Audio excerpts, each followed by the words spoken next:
Hi, my name is Rebecca and welcome to Yarn and Pajamas. Today is Vlogmas day number 5 and I have a box here to open up for Vlogmas.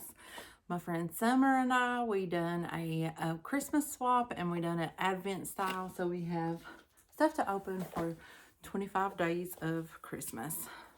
Brought my handy dandy tape slicer and we're just gonna go on in and open day number 5. Close that back up. Oh my, didn't open it very good, but look at all these goodies in here. Lots of fun Christmas decorations.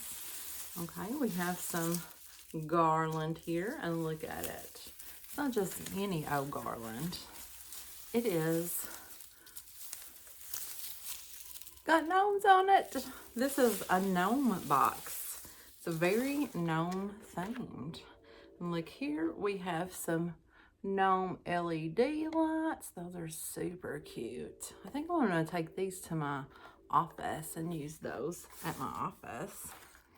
And then we have a gnome Christmas ornament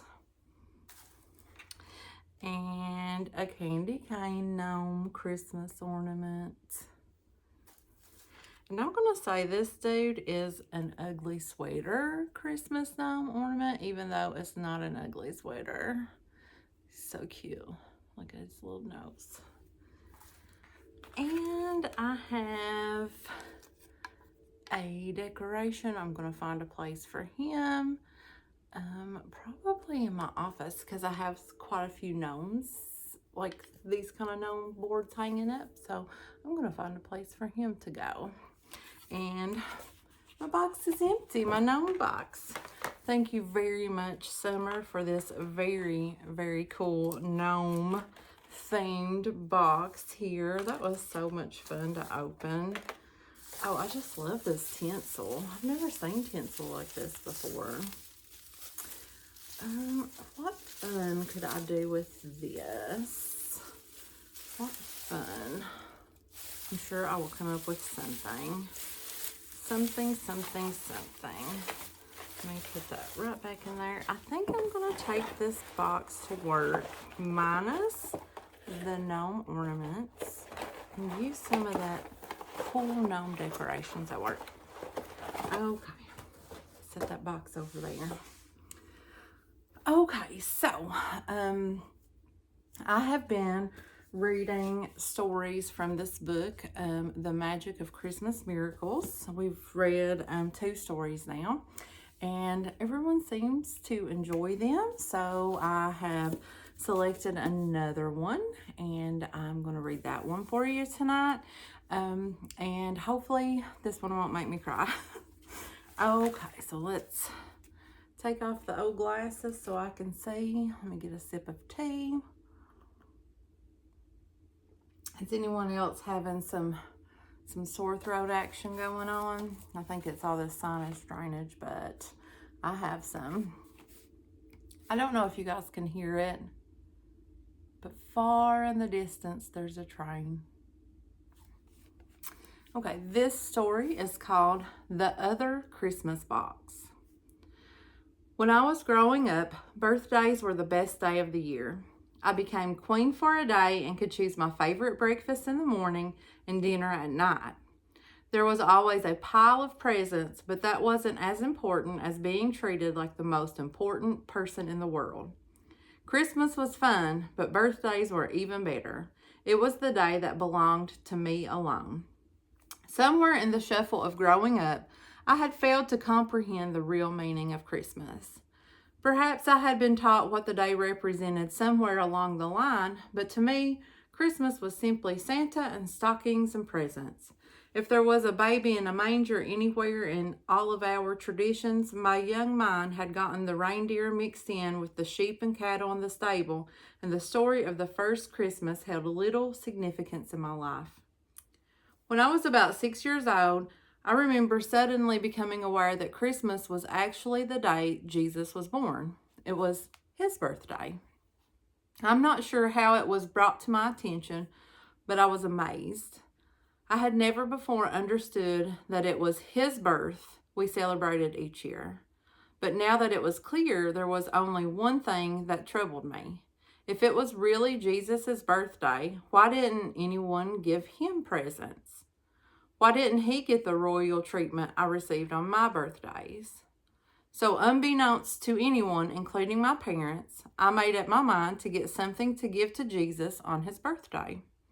It seemed the only proper thing to do, and I became obsessed with making sure he had a wonderful birthday just as I had enjoyed that year. The question was, what should I give him? I lived in a town with only a few stores. The nearest and the biggest was Woolworth. With every penny and nickel I had been able to save for weeks clutched tightly in my hand, I made my trek down the dirt road to Woolworth. I scanned every aisle, every shelf, brush, handkerchief, pen, tools, towels, Christmas lights, candy canes, but there was nothing that seemed just right. I came home disappointed, but was still determined to find the perfect gift for him. After days of agonizing worry, it was Christmas Eve and I still had no gift for Jesus. As I searched my own bedroom, I suddenly found the answer. It was a little silver bracelet of mine with 10 shiny round charms hanging from it. On each charm was engraved one of the 10 commandments. I knew there was some connection between Jesus and the 10 commandments and felt certain he would love it. I carefully put it in a little box, wrapped it by myself, and put a card on top that read, "Happy birthday to Jesus, from Hope. I love you." I remember feeling that this was my own little secret. I was afraid someone might laugh at my idea, so I decided to hide it in the top drawer of my dresser. I couldn't even see in the drawer, but on tippy toes, I reached as high as I could and pushed the box to the farthest corner of the drawer, safely hidden away under my t-shirts. In my believing heart, I was certain Jesus would find it there on Christmas morning. The next morning, I dashed into the living room with my sisters and brother to a tree buried in presents and stockings filled to the brim. Christmas was as enchanting as ever, and it took us an hour or more to unwrap every present. But even in all of the excitement of the new toys and games, I couldn't stop thinking about the box hidden in my bedroom.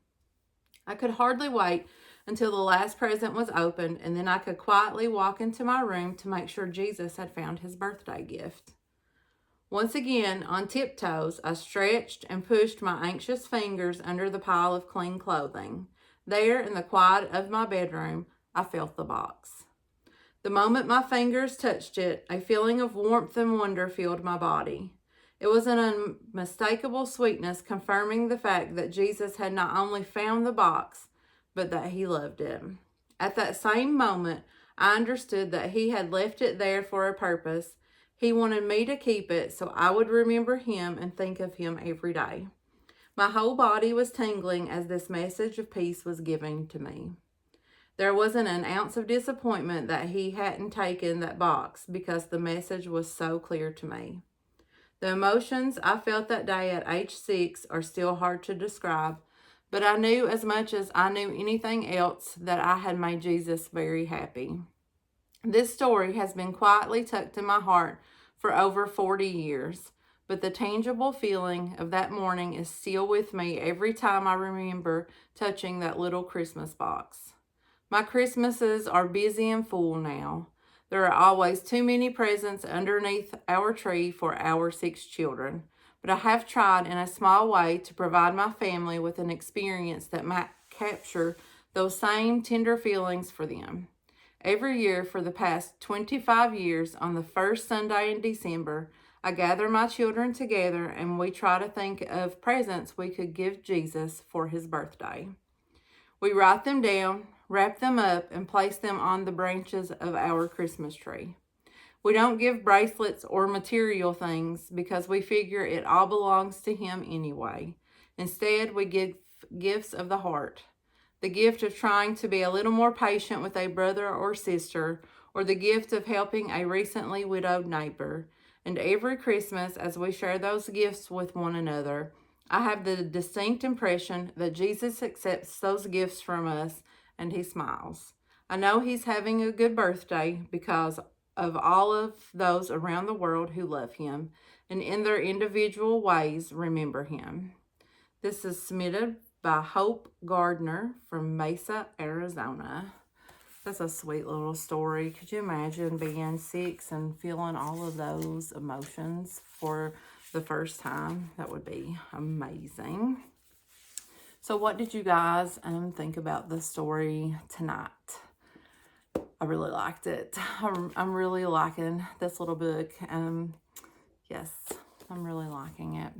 So I hope you guys are having a good day, and I will see you again tomorrow on day number 6. Bye.